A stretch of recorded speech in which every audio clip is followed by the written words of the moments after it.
Work really hard is what brings about success and dreams.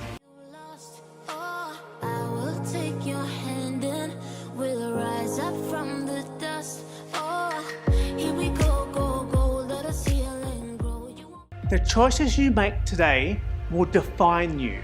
Keep working, keep moving, keep believing, and never give up.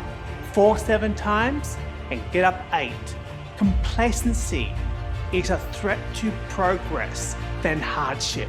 Without commitment, you'll never start, and more importantly, without consistency, you'll never finish. It's not easy. If it were easy, everyone would be successful and achieve the dreams. And dreams without goals are just dreams, and ultimately fuels disappointments.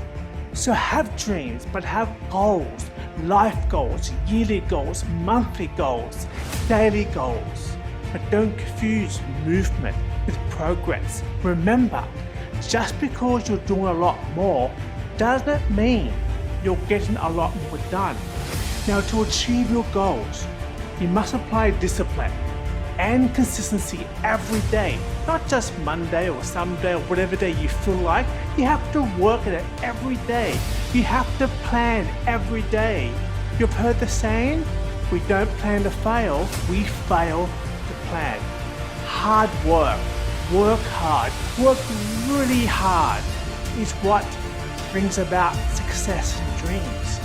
So what are you going to do with what you have right now? It doesn't matter if it's micro steps. It doesn't matter because each time that you take a step, you are getting closer to your dream. You build momentum, you build confidence, you build self-esteem, and you build this freight train that is unstoppable to move towards living your best life. I will take your hand and we'll rise up from